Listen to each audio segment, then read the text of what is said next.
good, y'all? It's your boy, Coach, your boy Don, man. We're back with another video. What just happened is absolutely, positively wild basketball. I still don't. Shai, I'm proud of you, bro. I'm proud of you, my boy. Hey, you let them nut. You got up and let the, you. I love you, bro. Shit. I'm all over the place right now. Initially, I wasn't even gonna talk about these games tonight. Initially. I was going to talk about the games before tonight from the night before, but I recorded that video and my footage got messed up. So doing it again, I was like, I'm gonna wait till the other games are over with. I don't think there's gonna be too much to talk about, but there are a few things to talk about. So like, comment, subscribe, do all that good stuff, and we're gonna get straight into it, man. Let's get it.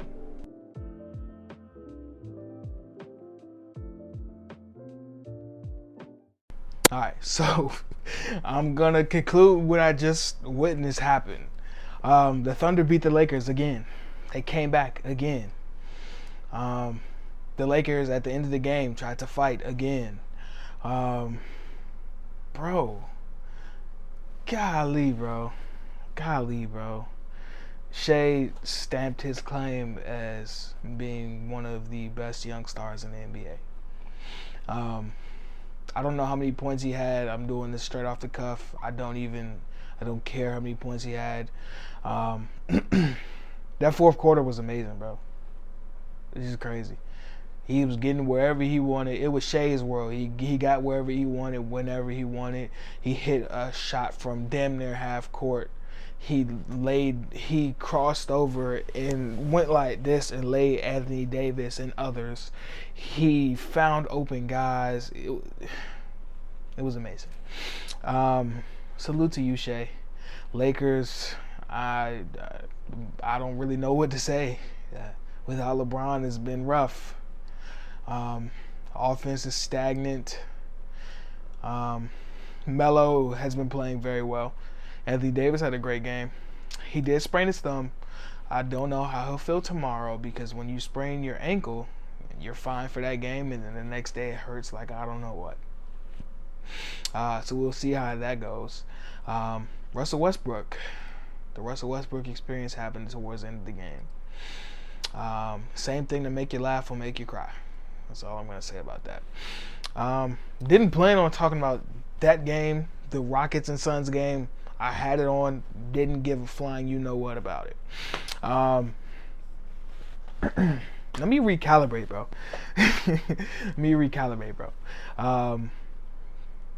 Damn, that was crazy. So, going backwards. So, started the night was the Pistons and the 76ers. Nothing too much to talk about. I just wanted to see Cade.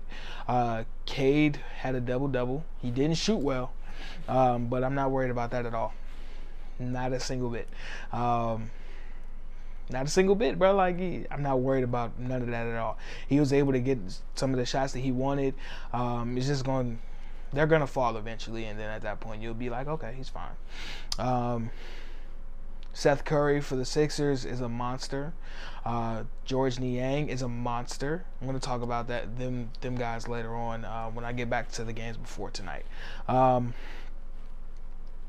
The Pistons aren't really very good outside of, like, production-wise, outside of Jeremy Grant right now, and they're going to continue to lose games. That's pretty much it on that one. That's pretty much it. The Celtics and the Heat. The Heat came out flat, lethargic, and they got beat in their own game. They got beat on the boards. Their half-court offense was terrible, and the Celtics ran it up. Jason Tatum had a terrible game. He had 10 points, but like through 3 quarters, he had 0. I don't know what's up with bruh. I don't know if he'll get on track. I assume he will, but right now he's not. Bruh, I still can't keep thinking about them shots. I'm sorry. Kyle Lowry got hurt towards the end of the Heat game as well. He rolled his ankle again. Hopefully he's fine going forward. that's pretty much it on that game. The Jazz and the Hawks was super ugly, not great shooting. The Jazz wanted the game more than the Hawks did. They rebounded them, and they ended up going on a run towards the end of the game to close it out. Jordan Clarkson was stupid. Rudy Gobert, 8 rebounds. Mike Conley was good. Yeah, that's pretty much it on tonight's games. The Rockets and Suns was the Rockets and Suns as you would expect it would be. So let's move back to where I was originally going to make the video. Wednesday night. Wednesday night was cool. It was fun. It was a lot of stuff going on. So I'm going to start with the Hawks and the Nets. With this game, the Nets, they said in the broadcast, and I'm starting to kind of believe it in the sense that they have an identity on defense. DeAndre Bembry, Javon Carter, and guys like that, they're really pressuring the ball. They made Trae Young's life a living hell after the first 5 or 6 minutes of the first quarter. And he shut him down, and in turn it shut the Hawks down outside of DeAndre Hunter. DeAndre Hunter had 26. DeAndre Hunter had a good game tonight as well. He's on a tear right now. But back to the Nets. The Nets had a great game. Outside of James Harden still not being himself, he still looks unhealthy. He's not explosive. He doesn't have the same burst. He doesn't look the same being aggressive wise. He's still a great playmaker, and he can hit a few threes every now and then. But for the Nets to get to the ceiling they want to get to, he's gonna have to get healthy because Kyrie's not there. That's pretty much I got on that game. Joe Harris had a good game. KD played well, and things of that nature. After that, you had actually that game was before, but I'm gonna talk about this now. The game of the night was the Bulls and the 76ers. In my eyes, that was the game of the night to watch. The Bulls and the 76ers. The 76ers pulled out the dub without Tobias Harris. Joel Embiid didn't play all that well, but it was the others that stepped up, like I said, like I was just talking about. Seth Curry is playing out of his mind, bro. He's hitting all kinds of shots all over the floor. It didn't matter if somebody was in his face. He's coming off of picks. He's getting to the lane. He's breaking people down, hitting step backs, doing whatever he wants to do. It's Seth Curry's world, or we're just living in it right now. Also in that game, Matisse Thybulle. Matisse Thybulle is one of the best defensive playmakers in the NBA. There's no doubt about it. He averages 4 points a game, but it doesn't matter because he averages 2.5 blocks and 2.5 steals a game. And he makes everybody's life a living hell. He's flying all over the court, picking passes off, deflecting passes, blocking shots, getting in people's way, drawing charges. Just all around greatness. It's all around greatness from Matisse. Tyrese Maxey played absolutely splendid. And George Niang. I want to talk about the Iowa State legend George Niang. You know what I'm saying? George Niang. They call him the minivan. I don't know why, but they call him the minivan. The minivan has been hitting trays, diming people, playing good defense, and just being a guy that plays like that Dario Saric role that he played with the Sixers when Ben Simmons and Joel Embiid were there around the 2017-2018 team.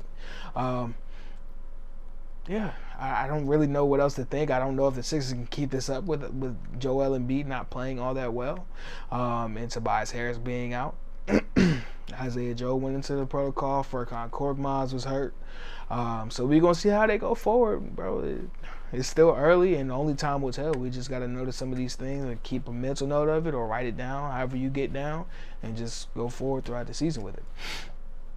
After that, we had the Raptors and the Wizards. This is probably one of the things in the title of the video. Are the Raptors back? The Raptors look like they're back, bro. They look great. Defensively, they look locked in. Offensively, Fred VanVleet and OG Anunoby are carrying the load. Gary Trent Jr. is pitching in. Scotty Barnes, who's out right now with some type of hand or wrist injury, he was pitching in when he was playing. They still haven't gotten Pascal Siakam back, and when he gets back, I think the Raptors are going to continue to just traject upwards. Yeah, man, Fred VanVleet is really freaking good, bro. he killed the Wizards down the stretch of that game. OG Anunoby had some killer shots. They played great defense. Gary Trent Jr. chipped in. Kim Birch chipped in. Svi Mykhailiuk kicked in. Everybody, man. Shout out to them. Shout out to the Raptors. After that game, we had the Cavaliers actually beating the Trailblazers. I didn't see a whole lot of this game. I know Jared Allen had like 24 points and 17 rebounds. He absolutely obliterated them. Damian Lillard is still struggling. He'll get it on track. I'm sure that he'll get it on track. There's no way he's not gonna. There's no way he's not going to. CJ McCollum didn't play that well either. Nobody really played well for the Blazers, and that's why the Cavaliers won. The Cavaliers continue to rack up wins, and they are turning into a team that is not sweet, and possibly could sneak into the play-in game with their defensive prowess and things like that. They are dealing with a couple injuries / COVID-related things, so we're going to see how that affects them going forward. But they're done from their road trip, and they have a homestand, and they're playing well, man. Shout out to JB Bickerstaff and all the Cavs. After that, you got the Grizzlies and the Nuggets. I didn't see a single lick of this game. No, I'm lying. I seen maybe 5-10 minutes of the game. I seen Jaren Jackson's run to begin the fourth quarter that really just kind of cemented the end of the game. And I seen Ja Morant mix Nikola Jokic with a behind the back and dunk and get an and one. That's pretty much all I saw from that game. After that, going to the Mavericks and the Spurs. The Mavericks and the Spurs was absolutely... That game was fun, bro. The Spurs are fun because they just have young. All young guys. And you're talking about DeJounte Murray. You're talking about Keldon Johnson, Derek White, Lonnie Walker IV, Devin Vassell. Who else is on that team? Jakob Poeltl. Just everybody on that team is freaking young. Trey Jones, Josh Primo, everybody on that team is young, and they're a fun team to watch. They get up and down. But that's not the team I want to talk about. I want to talk about the Mavericks. I watched the past two Mavericks games. They lost against the Heat on Tuesday night, and they beat the Spurs on Wednesday night. And the thing that pops off the screen to me most, outside of Luka, is obviously just Luka is great, is Jalen Brunson. Jalen Brunson is getting an opportunity with Jason Kidd as a coach. He's getting an opportunity to become the second guy on that team because Kristaps Porzingis either isn't bringing it or two is hurt. It's either one of those two all the time. It's never he's here, he's healthy, and he's hooping. That's out the window. It's out the window, bro. So Jalen Brunson has stepped up. Jalen Brunson had the ball for the majority of the stretch, and he was killing, bro. He was coming down, boom, boom, boom, 1, 2, 3, step back, or get to the lane, let you step back, tray ball. He was doing whatever he wanted to out there, man, and it was easy. It was light. It was light. It was real light, bro. And you can consider me a Jalen Brunson fan. Put me in the fan club right now, man. Put me in the fan club right now, bro. Jalen Brunson, you hooping, bro. Shout out to you. Speaking of hooping, the last point I want to hit on is the Hornets and the Warriors. Now, going into this game, the billing on ESPN was Steph and LaMelo. And you know what it ended up being? Jordan Poole and Miles Bridges. Let's talk about Jordan Poole real quick. Jordan Poole is an erratic player at times, but he is fun to watch, one. Number two, he is dynastic. His movement is amazing. The way he moves with or without the ball is absolutely crazy. He has moves. He can shoot the ball. He can finish. He can pass. He can do damn near everything on the offensive end of the floor. It just has to be reined in and corralled at times because it can get out of control quickly. And as you saw, he wasn't productive in the second half. He hit 7 threes in the first half, and after that it was cut. It was done for. But overall from the Warriors, it was a great game. Draymond Green does Draymond Green things. Gary Payton II, a.k.a. the Mitten, came up big, clamped up Melo, did a lot of good things on the defensive end. Boofed on Kelly Oubre Jr. That was nasty. He on his head. Who else played well? Damian Lillard. I said Damian Lillard. Damian Lee played well. It was an all-around good team effort by the Warriors because Steph didn't go off. It wasn't nothing crazy. Let's go to the flip side for the Hornets. Miles Bridges is doing everything. This is Miles Bridges' world, and we're just living in it. He's rapping. I'm gonna put it on the screen. He's rapping. Because you down and hit a lick with me. Oh, I forgot they want sports bars. I feel like Dame or James when I step back. Disrespectful at a Yankees game with a Met tap. Feel like D-Rose, I overcame every set. 40 hit them all angles, over under, nigga, bet. So the fan and KDZ said they finna bring the Nets back. Okay. They tried to kick me out the game. DeMarcus Cousins, how I crept back. Spin the block with Tex, you be chilling with a ref. It's hard, too. So I was like, you know what I'm saying? It's hard, too. And he's trying to get a max contract. And he's hooping like it. He's averaging 25 a game, 23, 24, 25 a game. He had 4 30-point games already this season. And he's going hard. He's going stupid. He's going ham. He's doing his thing. That's pretty much all I got on those games. I'm still in a trance from watching what I just watched. Like, legitimately, I'm still in a trance. Anything else I gotta say? Take fouls. I hate take fouls. Damn you, whoever decided that this was a thing. I hate you. I hate whoever started take fouls. Get it out of the game. Get it out, please. Now, please get out. Other than that, man, I'm still in shock, bro. SGA, shout out to you, bro. I'm going to put the little tab on the video of my Ascending Superstars video for Shai. Go check that out if you haven't. Other than that, man, it's very late. I'm going to edit this video and get it out for you guys, and I'm going to go to sleep. So, other than that, like the video, comment down below, subscribe, do those 3 things. And thanks for being cozy with your boy Don, man. I'm out. Peace.